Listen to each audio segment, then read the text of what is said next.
सनातन पर छिड़ी जंग के बीच पीएम मोदी की भी एंट्री हो गई है। सनातन को लेकर पीएम मोदी ने विपक्ष पर जमकर निशाना साधा। इससे पहले कल योगी आदित्यनाथ ने एमपी में सनातन पर विपक्ष को आड़े हाथों लिया था। इतना ही नहीं, सनातन को लेकर जारी घमासान के बीच संत समाज में भी गुस्सा देखने को मिल रहा है।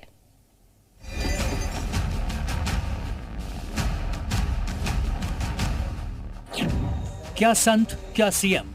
सियासी सरगर्मियों के बीच सनातन पर छिड़े संग्राम में हर कोई अपनी अपनी भूमिका निभा रहा है। मध्य प्रदेश पहुंचे योगी आदित्यनाथ ने विपक्षी गठबंधन को न सिर्फ सनातन विरोधी बताया, बल्कि उसकी तुलना विदेशी आक्रांताओं से की।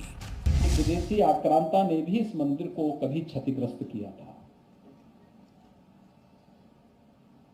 उसी का एक वंशज जब गया था, नालंदा विश्वविद्यालय को तोड़ा था।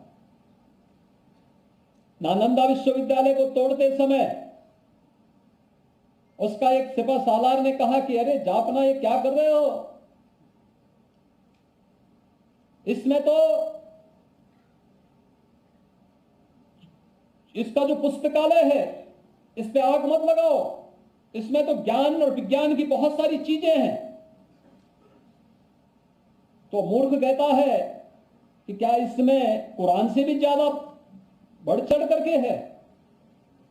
तो उसने कहा साहब, इसमें तो ज्ञान विज्ञान भरा पड़ा है। उसने कहा अगर कुरान और हदीस से अतिरिक्त है तो भी इसका हमारे लिए कोई महत्व नहीं है, और अगर उसके बराबर है तो उसमें तो पहले से है। उसने आग लगा दी। कई महीनों तक जलता रहा, वहां का पुस्तकालय जलता रहा। जिन लोगों को इन आक्रांताओं की परंपरा पर विश्वास है, वे सनातन धर्म को अपमानित करने का काम कर रहे हैं। योगी संत भी हैं, सियासतदान भी और यूपी के सीएम भी, लेकिन राम भद्राचार्य जगत गुरु हैं, जो राजनीति से दूर हैं और सनातन के सबसे बड़े झंडा बरदार में से एक हैं। लेकिन सनातन के अपमान पर उनका बोलना किसी को हैरान नहीं करता। लेकिन इस बार उन्होंने जिस तरह से अपनी बात मध्य प्रदेश के चुनाव से जोड़कर रखी, उससे थोड़ी सी हैरानी कांग्रेस को जरूर हुई होगी। हमको जीतना है।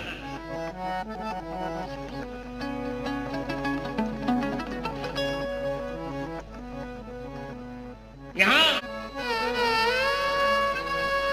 शिवराज सिंह और कमलनाथ नहीं लड़ रहे हैं, ये तो नाम कहा जा रहा है। भाजपा कांग्रेस नहीं लड़ रही है, यहां दो लड़ रहे हैं, सनातन धर्म और अधर्म।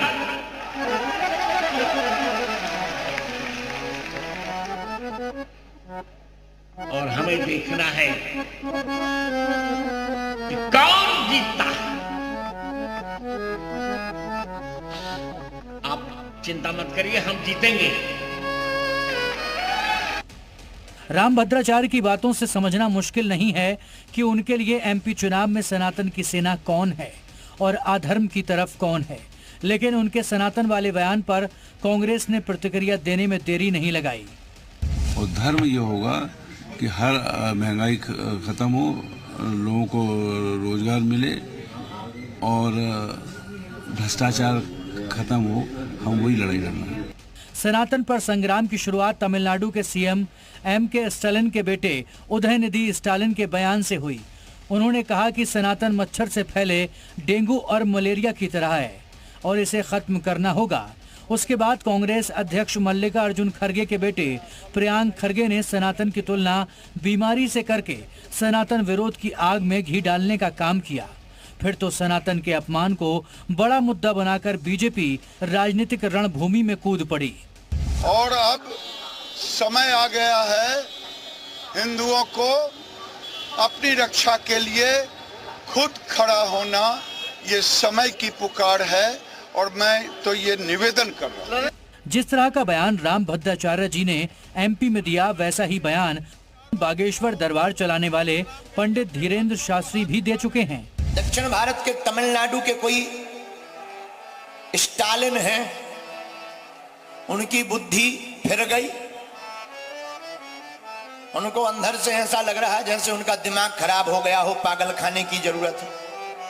वो कह रहे हैं सनातन को मिटा देना चाहिए, सनातन को खत्म कर देना चाहिए, जैसे उनके बाप की बापौती हो गए। जिस कांग्रेस पार्टी के नेता सनातन पर सवाल उठा रहे हैं, उसी कांग्रेस के नेता एमपी में सीएम पद की रेस में हैं और कमलनाथ ने सनातन का झंडा बुलंद करने वाले बागेश्वर सरकार की चरण वंदना में कोई कसर नहीं छोड़ी। दक्षिण से शुरू हुए सनातन का विरोध अब एक बड़ा मुद्दा बन चुका है। यही वजह है कि डीएमके के प्रमुख एमके ने डैमेज कंट्रोल की कोशिश करते हुए सोशल मीडिया प्लेटफॉर्म एक्स पर लिखा कि बीजेपी नेताओं ने जानबूझकर सनातन धर्म को मुद्दा बनाने की कोशिश की है। हमारे लोगों को बीजेपी की विफलताओं को छुपाने की इस चाल में नहीं फंसना चाहिए। सनातन पर बहस की जगह केंद्र की विफलताओं पर फोकस करें। तमिलनाडु में द्रविड़ राजनीति करने वाले स्टालिन की बात अलग है, लेकिन उन दलों का क्या जो वोट बटोरने के लिए एक पल में जनेऊधारी हिंदू बन जाते हैं और मौका पाते ही न सिर्फ यू टर्न ले लेते हैं, ट्रैक भी बदल लेते हैं। एमपी, छत्तीसगढ़ और राजस्थान जैसे राज्यों में विधानसभा चुनाव की तैयारी के बीच एक नया सवाल पूछा जाने लगा है। आखिर ये गलती से हुई मिस्टेक किसकी साबित होगी, स्टालिन की या कांग्रेस के कर्णधारों की? क्योंकि बात अब धर्म और अधर्म पर आ गई है, बात अब इंडिया बनाम भारत पर आ गई है। ब्यूरो रिपोर्ट, जी मीडिया।